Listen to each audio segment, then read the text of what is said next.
morning, everybody.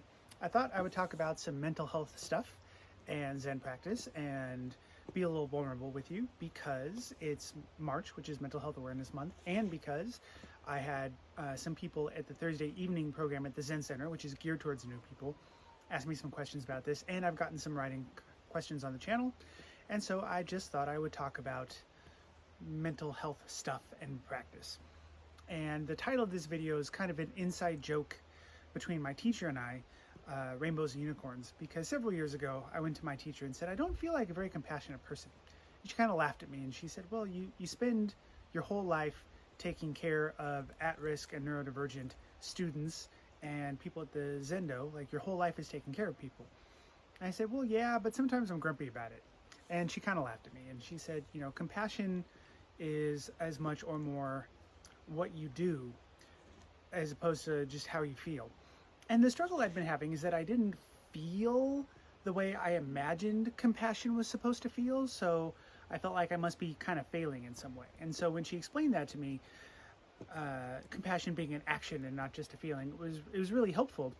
And I said, well, that makes sense. It's not all rainbows and unicorns.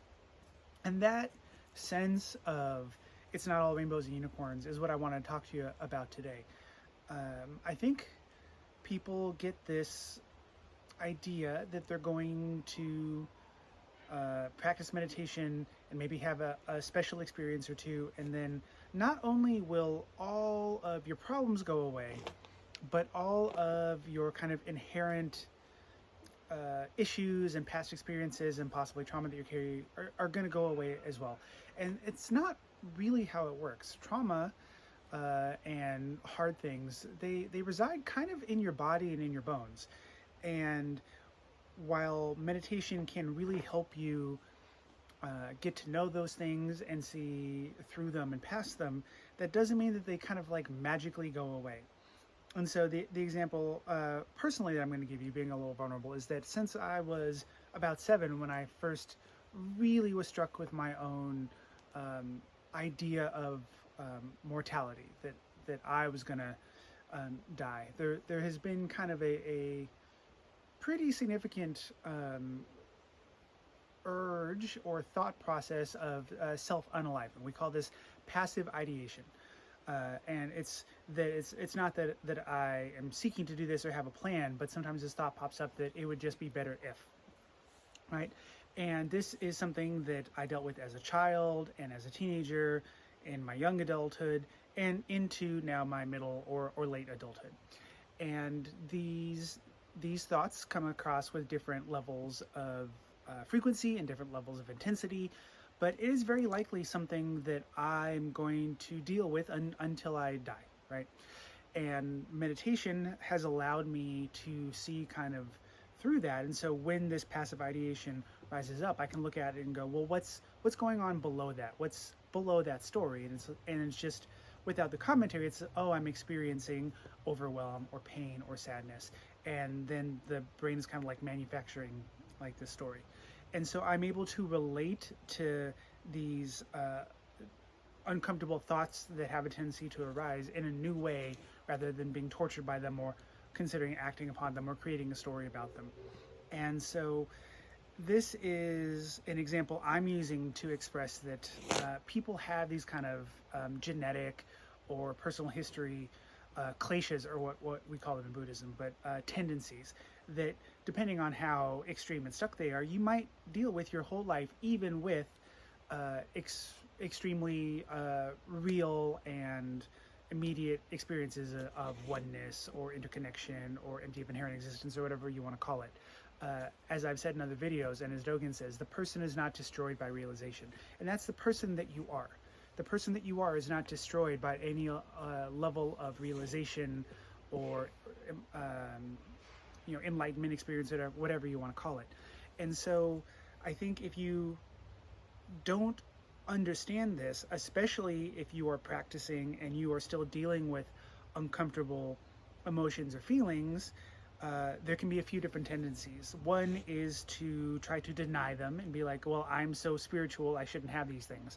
And maybe you can suppress stuff down for a while, especially if you are kind of like putting a blanket of Buddhism or something else on top of it. But if you don't actually relate to it and deal with it, eventually it's going to explode, right? You're trying to deny a piece of reality rather than work with it, and that's not long term ultimately workable. Another thing that can happen is that people can beat themselves up and say, I'm a terrible Buddhist, or a terrible meditator, or a terrible this, if I have these uncomfortable feelings. Or people can go into meditation Buddhism with this idea that they will never have uncomfortable feelings again at a certain point. It will be all rainbows and unicorns.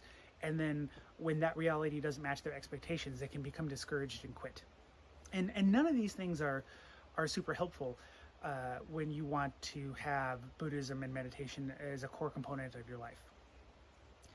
And I really don't want people to think that Zen Buddhism or meditation should also be the only thing. This is not about faith healing. So if you do have past experiences you need to deal with, traumas you need to deal with, talking to a therapist is fine. It doesn't make you a bad Buddhist. Taking your medication if you need to, engaging in self-care, sometimes taking a break if you need to, but understand that as a human in this human realm, having a human experience, you're probably not going to reach some magical state where things are just okay forever, right? That's not really how it works. And that's not actually what enlightenment is either. Enlightenment is not things are okay forever.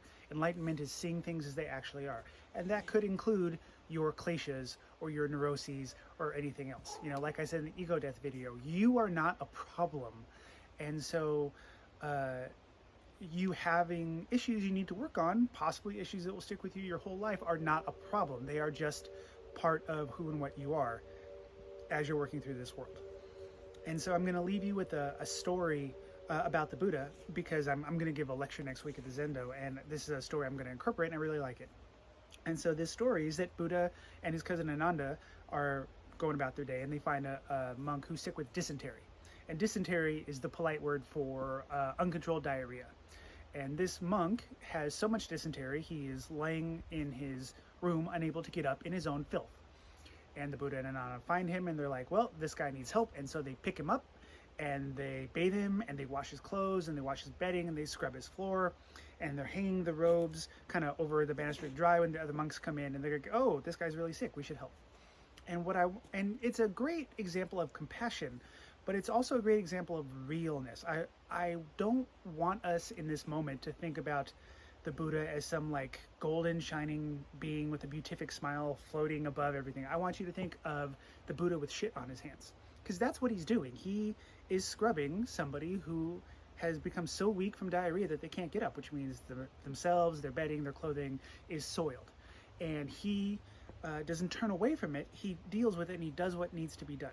And this is, I think, in a lot of ways, a much more beautiful example for us to look at than some pie in the sky idea we have of this perfect being with no uncomfortableness, no flaws, no anything. So you are a Buddha. Be a Buddha with shit on your hands, just like be a Buddha with a beatific smile, you know, shining golden light floating above the clouds. Your neuroses, it's not that we don't deal with them. This is not well, I have neuroses so I can treat people badly. That's not what I'm talking about. And I think you know that. What I'm talking about is these kind of like sticky kleshas that might be things we have to work with our entire lives is not a disqualifying factor for practice or for waking up or for being Buddha nature. It's part of what's going on. And so it's not all rainbows and unicorns. Sometimes it is, but it's never going to be all rainbows and unicorns. So be a golden Buddha, be a Buddha with shit on your hands, but engage in your life as it is, including the parts that might be a struggle and might be a struggle our entire lives, and do what you need to do. And don't think that your Buddhist practice disqualifies you from taking care of yourself, and don't think that your neuroses and your kleshas disqualifies you from Buddhist practice. Thank you.